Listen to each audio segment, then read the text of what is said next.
उन सभी दर्शकों का जो इस वक्त हमारे साथ ऑनलाइन जुड़े हैं, उनको इस प्लेटफॉर्म पे हम स्वागत करते हैं। नमस्कार। हमारे सभी वीएलईज का और उन सभी दर्शकों का जो इस वक्त हमारे साथ ऑनलाइन जुड़े हैं, उनको इस प्लेटफॉर्म पे हम स्वागत करते हैं। इस सेशन का जो उद्देश्य है कि पीएमजी दिशा प्रधानमंत्री ग्रामीण डिजिटल साक्षरता अभियान योजना को एक बार फिर से जाने। योजना किस बारे में है, किन कैंडिडेट्स का, लाभार्थियों का आप रजिस्ट्रेशन कर सकते हैं, प्रक्रिया क्या है और हर रजिस्ट्रेशन पे आपको क्या मुनाफा मिलता है, इस पूरी डिटेल में हम इस सेशन में इसकी जानकारी प्राप्त करेंगे। पीएमजी दिशा योजना 2017 में हमने सीएससी के माध्यम से देश भर में चलाई। सीएससी के वीएलईज जो यानी विलेज लेवल एंटरप्रेन्योर जो इस वक्त कॉमन सर्विस सेंटर देश के कोने कोने में चला रहे हैं, वो पीएमजी दिशा में लाभार्थियों का रजिस्ट्रेशन कर सकते हैं। प्रधानमंत्री ग्रामीण डिजिटल साक्षरता अभियान सिर्फ उन एरियाज में है जो ग्रामीण क्षेत्र में आते हैं, ग्राम पंचायत के अधीन है। शहरी वीएलईज इसमें अपने स्टूडेंट्स को, कैंडिडेट्स को रजिस्ट्रेशन नहीं कर सकते। इस प्रक्रिया को अगर हम ठीक से जानें, डिटेल में जानें, तो सबसे पहले आपको बता दें कि प्रत्येक घर से केवल एक लाभार्थी इस योजना में रजिस्टर किया जा सकता है। भारत सरकार का एक बहुत बड़ा स्वप्न है कि देश के 40% यानी 6 करोड़ लोग डिजिटल लिटरेट हो और इस योजना के तहत मोबाइल फोन चलाना, कंप्यूटर से संदेश भेजना या प्राप्त करना और साथ ही कैशलेस ट्रांजैक्शंस को अपने मोबाइल के या डिजिटल डिवाइसों के तहत कर सके। इस योजना का उद्देश्य यही है कि देश के नागरिकों को जो डिजिटल डिवाइड हमारे भारत और इंडिया में देखा जा रहा है, उसे कम से कम करें और देश के नागरिक ज्यादा से ज्यादा डिजिटली रूप से एक दूसरे से जुड़े। आइए इस प्रक्रिया को अब डिटेल में जानें, इनसे समझें कि किस तरह के लोग इससे जुड़ सकते हैं और कौन इस योजना में काम कर सकता है। सबसे पहले बात करते हैं ट्रेनिंग सेंटर रजिस्ट्रेशन की। ट्रेनिंग सेंटर एक वो केंद्र है जहां से पीएमजी दिशा की ट्रेनिंग लाभार्थियों को दी जाएगी। इस योजना में सिर्फ विलेज लेवल एंटरप्रेन्योर यानी जो वीएलई इस वक्त सीएससी से जुड़े हुए हैं, जिनके पास सीएससी आईडी है, वो ही इस योजना के तहत काम कर सकते हैं। आपका जो शर्तें हम यहाँ पे लगाते हैं वो ये होनी चाहिए कि आप एक रूरल यानी ग्रामीण क्षेत्र में कार्यरत वीएलई हो, आपके पास एक एक्टिव सीएससी आईडी होनी चाहिए, आपका केंद्र मिनिमम 200 स्क्वायर फुट एरिया आपके सेंटर में होना चाहिए, मिनिमम 2 कंप्यूटर, न्यूनतम 2 कंप्यूटर की सीमा यहाँ रखी गई है। साथ ही आपके केंद्र में इंटरनेट कनेक्टिविटी अवश्य होनी चाहिए। अगर आप सबके पास ये सुविधाएं हैं और आप वीएलई हैं और ग्रामीण क्षेत्र में काम करते हैं, तो आप पीएमजी दिशा के लिए एलिजिबल है। इसके बाद आप अपने आप को एज अ वीएलई हमारे पोर्टल पे पीएमजी दिशा पे रजिस्ट्रेशन करते हैं। आप सभी डिजी सेवा पोर्टल पे काम कर रहे हैं, वहां पे एक पीएमजी दिशा की एक टैब वहां पे है जहां से क्लिक करके आप अपने आप को पीएमजी दिशा पोर्टल में भी रजिस्टर कर सकते हैं। जैसे ही आप पीएमजी दिशा टैब पे क्लिक करेंगे, आपको एक नए पोर्टल पे ले जाया जाएगा जहां पे कुछ जानकारी आपकी पहले से ही दर्ज रहेगी और कुछ जानकारी और दस्तावेज आपको नए अपलोड करने होंगे। इन दस्तावेजों में हम आपसे कुछ डॉक्यूमेंट्स मांगते हैं, जिसमें एक ग्राम पंचायत दस्तावेज होता है जहाँ पे आप उन किन बच्चों को पढ़ाएंगे उनकी एक सूची बना के गांव के मुखिया या प्रधान से हस्ताक्षर करवाते हैं और उसे पोर्टल पे अपलोड किया करते हैं। इसके साथ ही एक एफिडेविट की हमारी डिमांड होती है। इस एफिडेविट में ये लिखा जाता है कि आप एक वीएलई के रूप में कार्यरत है और पीएमजी दिशा पे भली भांति उनकी शर्तें जान चुके हैं और इस पे सही तरीके से काम करेंगे। या आपका हस्ताक्षर किया हुआ डॉक्यूमेंट पोर्टल पे अपलोड किया जाता है। इसके साथ ही हम तीसरा डॉक्यूमेंट आपसे आपका एड्रेस प्रूफ मांगते हैं, जिसमें आप आधार कार्ड या कोई भी पहचान पत्र अपलोड कर सकते हैं, जिसमें आपका नाम, फोटो और एड्रेस यानी पता साफ साफ अक्षर पे लिखा गया हो। पोर्टल में रजिस्ट्रेशन, पीएमजी दिशा में रजिस्ट्रेशन करने के इन शर्तों को पूरा करने के बाद आपका सेंटर का वेरिफिकेशन किया जाता है। आपके सेंटर के वेरिफिकेशन के लिए हमारी राज्य की डिस्ट्रिक्ट टीम आपके सेंटर पे फिजिकली आपके भौतिक रूप से आपके यहाँ पहुंचती है और जांच करती है कि आपका सेंटर दिए गए स्थान पर मौजूद है या नहीं। आपके सेंटर के कंप्यूटर्स की जांच की जाती है कि उनमें इंटरनेट की सुविधा प्राप्त की गई है कि नहीं, आपका सेंटर रूरल ग्रामीण क्षेत्र में आता है कि नहीं, और जो सभी शर्तें पीएमजी दिशा में दी गई है उन सभी में आपका सेंटर खरा उतरता है कि नहीं। अगर आप इन सभी पैरामीटर्स पे ठीक पाए जाते हैं तो हमारी डिस्ट्रिक्ट टीम आपके सेंटर को अप्रूव कर देती है, पीएमजी दिशा में काम करने के लिए आपको अनुमति मिल जाती है। इसके बाद आपका ट्रेनिंग सेंटर रजिस्ट्रेशन के बाद बात कही जाती है आप किस तरीके से स्टूडेंट्स यानी लाभार्थियों का चयन करेंगे और उनको किस प्रकार पोर्टल पे रजिस्ट्रेशन करेंगे। लाभार्थियों का चयन में आपको इस बात का खास ध्यान रखना है कि एक परिवार से सिर्फ एक व्यक्ति ही रजिस्टर हो पाए। ये पीएमजी दिशा की मुख्य गाइडलाइन है। मुख्य शर्त यही कहती है कि आपको हर परिवार से सिर्फ एक व्यक्ति को, चाहे वो महिला हो या पुरुष हो, उनमें से किसी एक परिवार में से किसी एक व्यक्ति का चयन करना है और पीएमजी दिशा पोर्टल पे रजिस्ट्रेशन करना है। दूसरी बात आती है कि आपका चयन में और क्या देखना चाहिए, क्या शर्तें और रखी गई है। आपका लाभार्थी डिजिटल निरीक्षर होना चाहिए, उसे कंप्यूटर चलाना, मोबाइल फोन का उपयोग करना, ईमेल भेजना आदि जानकारी नहीं होनी चाहिए। इसके साथ ही 14 से 60 वर्ष की आयु के व्यक्ति ही इस योजना के लिए लाभार्थी हो सकते हैं, एलिजिबल है। इससे कम उम्र के या ज्यादा वर्ष के व्यक्तियों को पीएमजी दिशा में रजिस्ट्रेशन करना मना है। आप इन सभी शर्तों को मान करके उन कैंडिडेट्स का चयन करेंगे, उनकी सूची बनाएंगे जिनको आप पीएमजी दिशा में पढ़ाना चाहते हैं और जो बताई गई शर्तों को पूरा करते हैं। इसके बाद हम बात करते हैं कि रजिस्ट्रेशन पोर्टल पे किया कैसे जाए। पोर्टल पे रजिस्ट्रेशन करने के हमारे दो माध्यम हैं इस वक्त। पहला है कंप्यूटर के तहत रजिस्ट्रेशन करना। अगर कोई व्यक्ति आपके सेंटर पे आता है और आप उन्हें पीएमजी दिशा में रजिस्टर कर रहे हैं, तो आप उनसे बायोमेट्रिक अंगूठा या आइरिस आंख दिखा के उनका रजिस्ट्रेशन करेंगे। आधार पोर्टल पे उनकी कुछ जानकारी दी जाती है जो हमारे पोर्टल पे स्वतः अपने आप आ जाती है।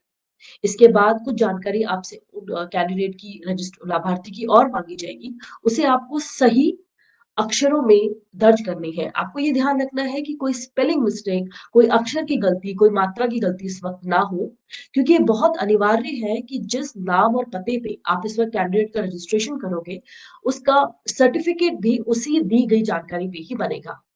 किसी भी तरह की गलती की गुंजाइश होने पे आपके कैंडिडेट को परीक्षा देने से रोका भी जा सकता है। इन सभी जांच करने के बाद, सारी जानकारी की जांच करने के बाद आपके कैंडिडेट का बायो ऑथ के तहत पोर्टल पे रजिस्ट्रेशन हो जाता है। अब बात करते हैं उस स्थिति में जब आप कैंडिडेट आपके सेंटर पे नहीं आ सकता, आपको घूम घूम कर आप ऐसी जगह पे हैं जहां पे आपको कैंडिडेट के निवास में जाके रजिस्ट्रेशन करना है।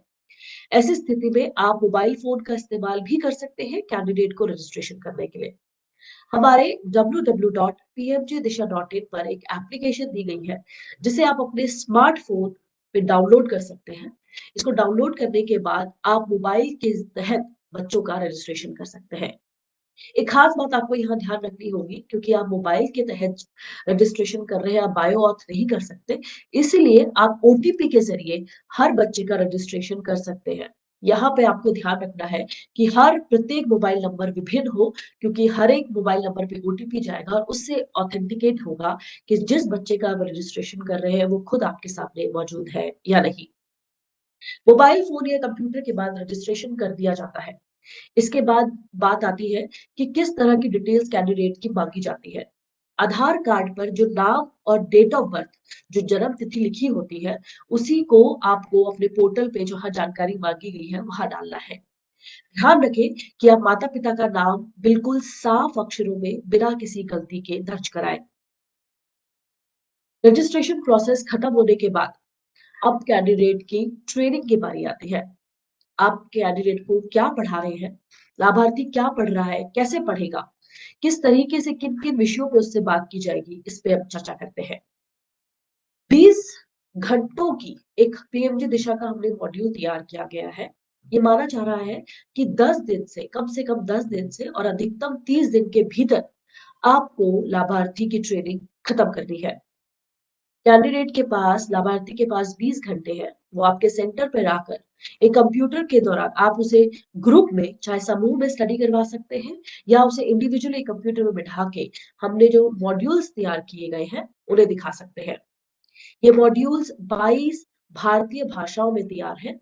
कैंडिडेट आपका लाभार्थी जिस भाषा में अपने आप को कंफर्टेबल सहज महसूस करता है उस भाषा में वो मॉड्यूल देख सकता है और कंप्यूटर के बारे में जानकारी सीख सकता है।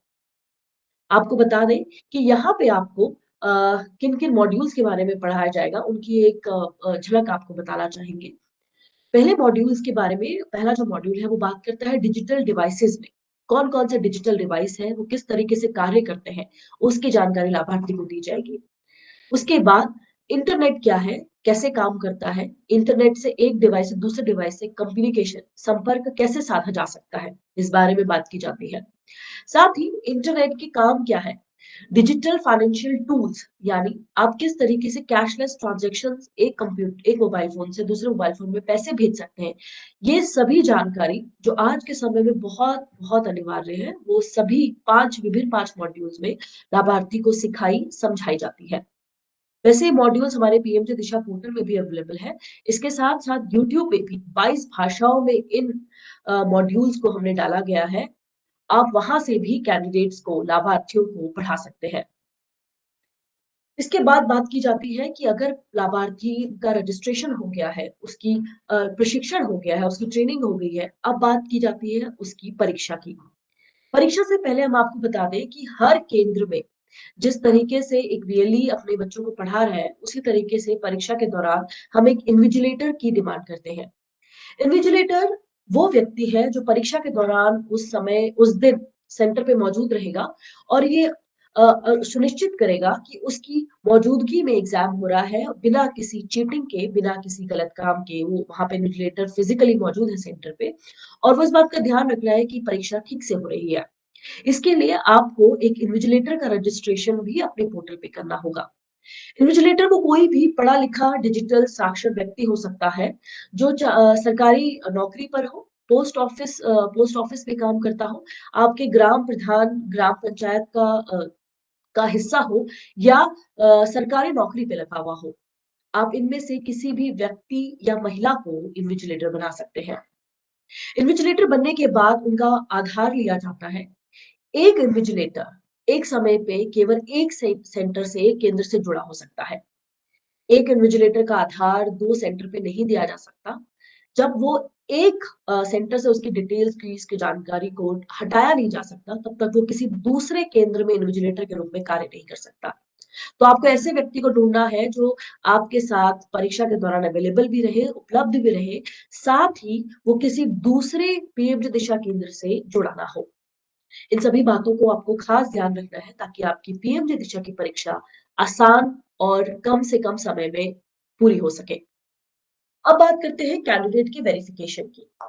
हम ये जांच करना चाहते हैं कि जिन कैंडिडेट्स को, जिन लाभार्थियों को आप पढ़ा रहे हैं, क्या वो सच में डिजिटल ट्रांजैक्शंस के बारे में सीख रहे हैं, इंटरनेट की उपलब्धता और उसके कार्यों के बारे में जान रहे हैं या नहीं।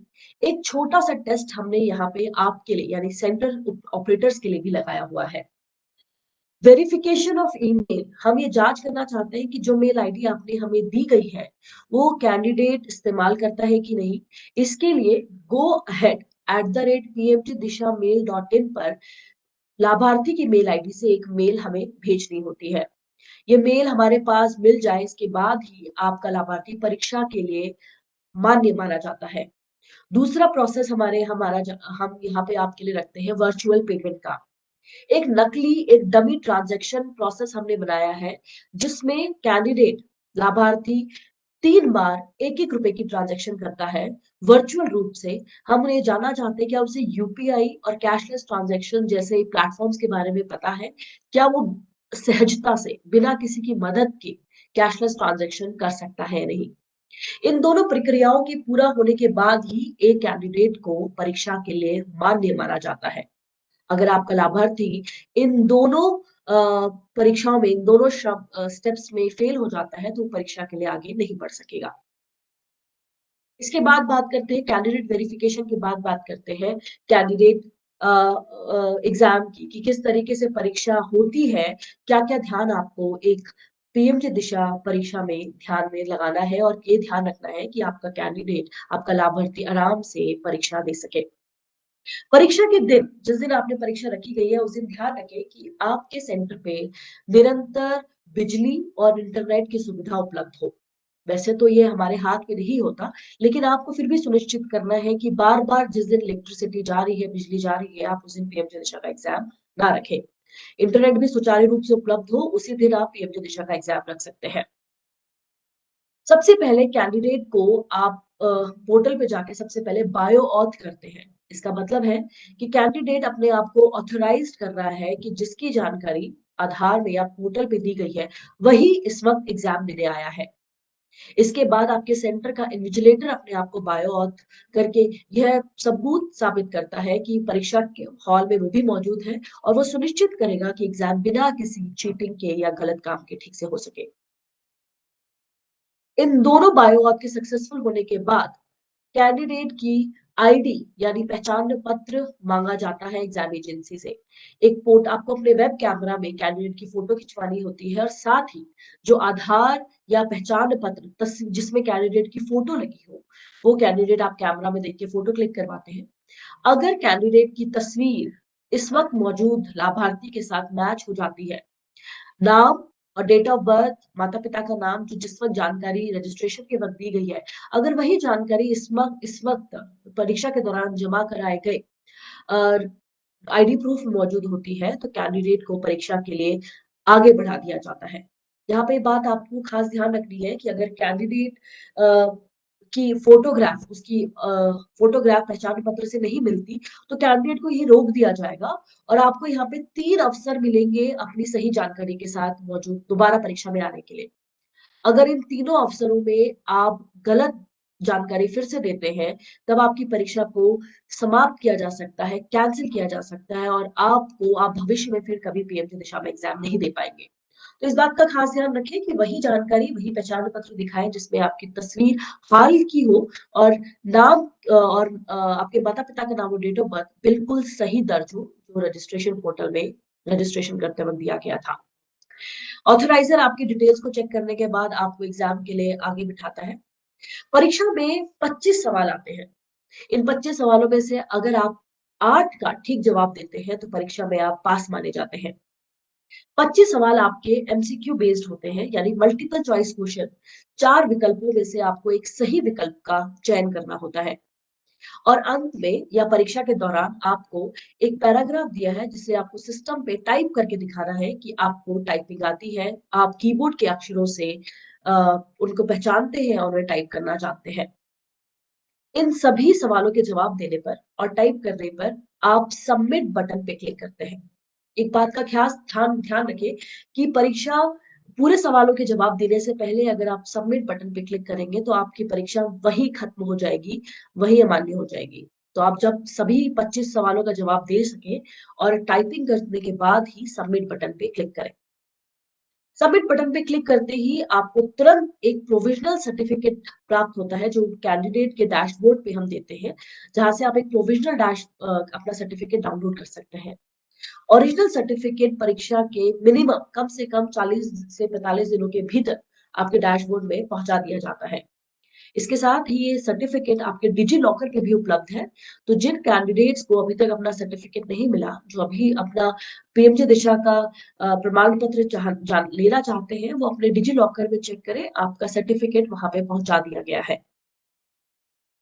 ये तो बात थी हमारे पीएमजी दिशा प्रोग्राम, ये जो योजना है वो कैसे काम करती है। पीएमजी दिशा में एक बीएलई की क्या रिस्पॉन्सिबिलिटी है एज़ अ सेंटर ऑपरेटर, आपको किन-किन बातों का ध्यान रखना है। आपको कैसे बच्चों का रजिस्ट्रेशन करना है, किन बच्चों का चयन करना है और परीक्षा के दौरान कौन-कौन सी गलतियाँ नहीं करनी, ताकि आप अपने सफल रूप से अपने बच्चों को परीक्षा में दिला सकें और जितने बच्चों की ट्रेनिंग दी गई है, उन सभी को आप परीक्षा में पास करा सकें। यहाँ पे आपको बता दें कि हर माह के समाप्ति पे सर्टिफाइड बच्चों का ₹300 हर वीएलई सेंटर ऑपरेटर को दिया जाता है। यानी प्रत्येक सफल सर्टिफाइड कैंडिडेट पे, सफल लाभार्थी पे वीएलई को ₹300 की राशि प्रदान की जाती है, जो सीधा उनके बैंक अकाउंट में पहुँचा दी जाती है।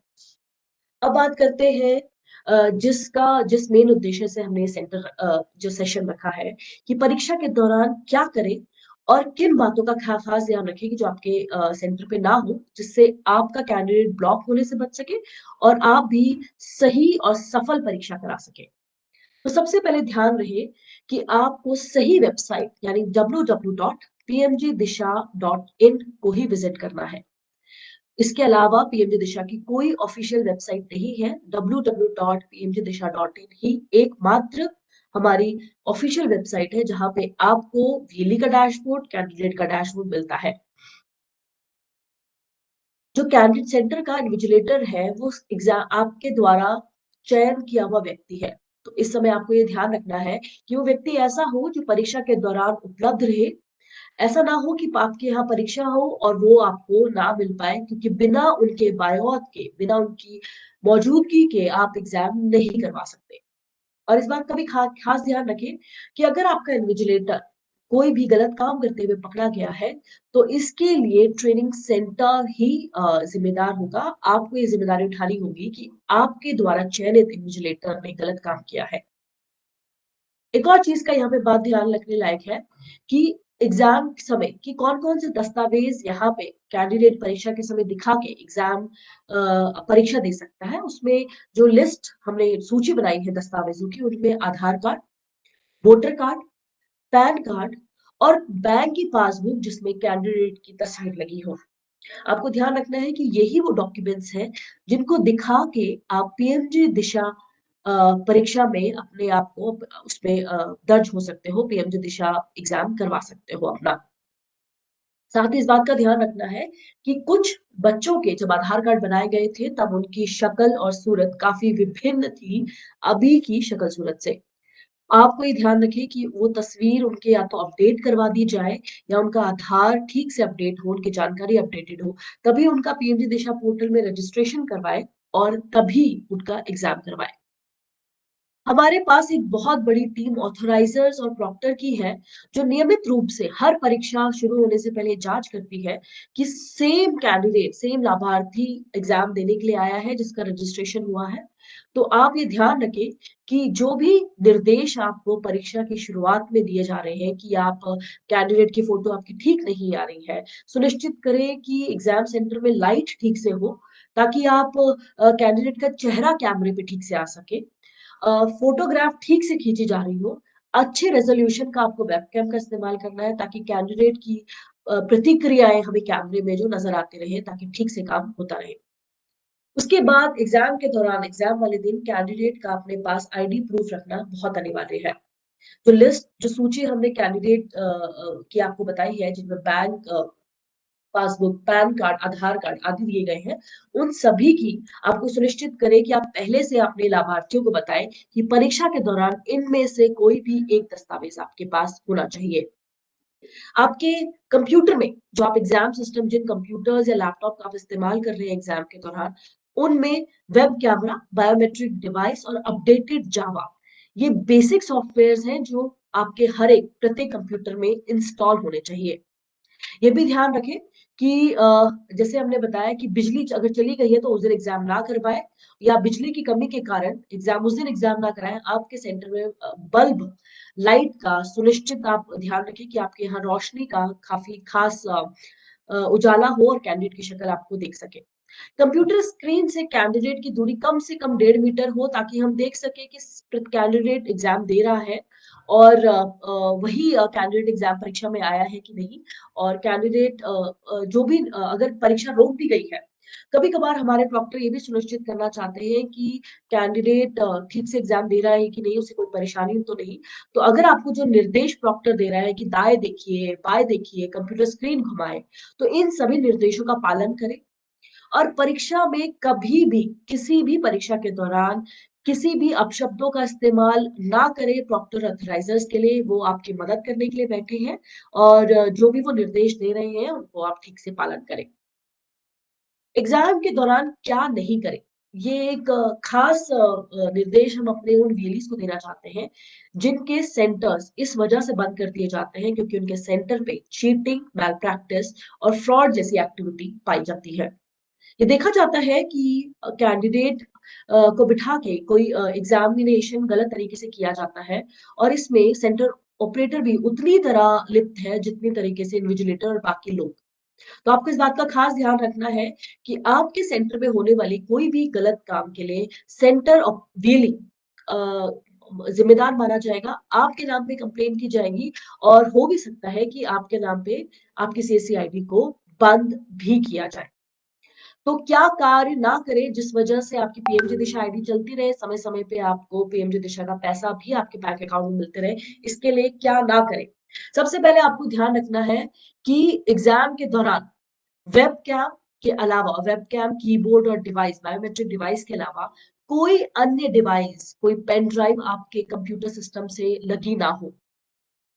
आपको इस बात की सुनिश्चित करना है कैंडिडेट के पास कोई भी टेक्स्ट मटेरियल, प्रिंट किया हुआ कोई भी मटेरियल जिसमें आंसर्स हों, आप किसी भी तरह की मदद करने की कोशिश ना करें। रिमोट शेयरिंग सॉफ्टवेयर्स, इस तरह के सॉफ्टवेयर आपके सिस्टम पे इंस्टॉल ना हो, इस बात का भी आपको ध्यान रखना है कि आपके सिस्टम पे, आपके कंप्यूटर पे कोई इस तरह का सॉफ्टवेयर ना हो जो इस वक्त कैंडिडेट को एग्जाम के दौरान मदद कर सकता है या फिर गलत तरीके से आपके सिस्टम पे इंस्टॉल हो। इसके अलावा आपको इस बात का भी ध्यान रखना है कि कोई भी वेबसाइट, एक परीक्षा की वेबसाइट के अलावा कोई और वेबसाइट आपके सिस्टम पे ना खुली हो। अगर ये सब कार्य में आप लिप्त पाए जाते हैं, तो आपकी पीएमजी दिशा आईडी बंद करा दी जाएगी। आपको इस बात का भी ध्यान रखना है कि परीक्षा समाप्त होने से पहले, यानी सारे प्रश्नों के जवाब दिए बिना कैंडिडेट सबमिट बटन पे क्लिक ना करे। परीक्षा के दौरान पूरे समय कैंडिडेट का चेहरा उसके कैमरे में साफ नजर आना चाहिए। जैसे आप अभी मेरा चेहरा इस वक्त साफ देख सकते हैं, आप देख सकते हैं कि मैं कंप्यूटर स्क्रीन के पास बैठी हुई हूँ, मैं कैमरे को देख रही हूँ और स्क्रीन मेरे सामने है। उसी तरीके से आपको अपने कैंडिडेट को कैमरा के सामने बिठा के उसकी परीक्षा करवानी चाहिए।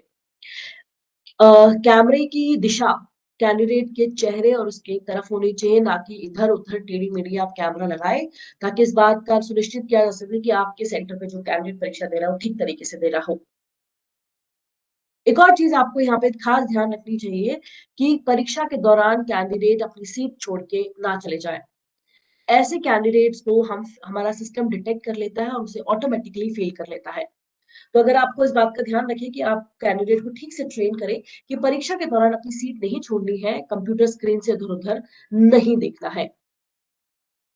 और खास बात यहाँ पे, अगर आपका सेंटर इम्पर्सनेशन यानी कैन सेंटर के एग्जाम के दौरान चीटिंग करते वक्त लिप्त पाया जाता है, तो हम आपकी आईडी को उसी वक्त ही ब्लैकलिस्ट कर लेते हैं। आपको परीक्षा के दौरान कैंडिडेट से फ़ोन पे बात नहीं करनी है, किसी भी तरह का संपर्क उससे नहीं करना है, ना इन्विजिलेटर को, ना ट्रेनिंग सेंटर को। कैंडिडेट की ट्रेनिंग आप इस तरीके से करें कि जब वो परीक्षा के लिए बैठे, तो उसको अपने सारे सवालों के जवाब आते हों, वो सहज महसूस करे सारे सवालों का जवाब देने में। इसके लिए हमने कुछ असेसमेंट्स प्रिपेयर करे हैं ताकि आपका कैंडिडेट, आपका लाभार्थी बिल्कुल सहजता से पीएमजी दिशा एग्जाम दे सके। उसके लिए कुछ असेसमेंट्स उसके डैशबोर्ड में उपलब्ध है, जहाँ पे आप उनकी कई बार, कितनी भी बार उनकी प्रैक्टिस करवा सकते हैं, वहाँ पे प्रयास करवा सकते हैं। अगर आपके सेंटर का कैंडिडेट आपके सेंटर का लाभार्थी पास होता है, तो ये आप ही को फायदा है। उसके ब्लैकलिस्ट होने पे आपकी पूरी मेहनत, जो उसने आपने उसको रजिस्ट्रेशन से लेके पढ़ाने तक की मेहनत करी है, वो बेकार हो जाती है। तो आप इस बात का ध्यान रखिए कि पीएमजी दिशा में किसी भी तरह का गलत काम आप ना करें। हमारी नज़र आप पे है, हम आपके साथ भी दे रहे हैं और हम हर कैंडिडेट पे नज़र भी है कि कैंडिडेट कैसे, लाभार्थी किस प्रकार परीक्षा में एग्ज़ाम दे रहा है।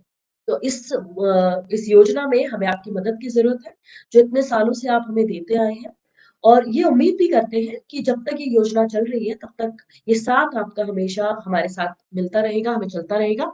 और जिस तरीके से हम 6 करोड़ का टारगेट लेके चल पड़े हैं, 6 करोड़ लाभार्थियों को देश भर में हमें ट्रेन करना है, उसमें आपकी हमें संपूर्ण योगदान मिलता रहेगा। हम बहुत आभारी हैं उन सभी वीएलईज़ का जिन्होंने इस योजना को इतना सफल बनाया। लेकिन हम कुछ शिकायतें हैं उन वीएलई से भी जो इस योजना में गलत काम करके उन वीएलईज़ की मेहनत को खराब कर रहे हैं, जो साफ मन से पीएमजी दिशा कर रहे हैं। तो हम ऐसे वीएलईज़ को निरंतर सिस्टम से निकालते रहते हैं, हटाते रहते हैं और ये भी कोशिश करते रहते हैं कि ऐसे वीएलईज़ को सिस्टम पे ना आ पाए जो किसी भी तरीके का गलत योजना के साथ, गलत संदेश के साथ इस योजना से जुड़ना चाहते हैं। एक खास बात हम उन वीएलईज़ को बता दें कि अब से पीएमजी दिशा वेरिफिकेशन में कुछ हमने बदलाव किए हैं।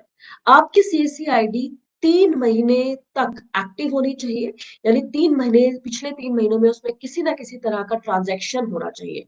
सीएससी में काफ़ी सर्विसेज़ हैं, उन किसी भी सर्विसेज़ में आप 3 महीने में 50 से ज़्यादा ट्रांजैक्शन करनी होनी चाहिए। आपकी इन्हीं ट्रांजैक्शंस को देख के आपको पीएमजी दिशा में अप्रूव किया जाएगा।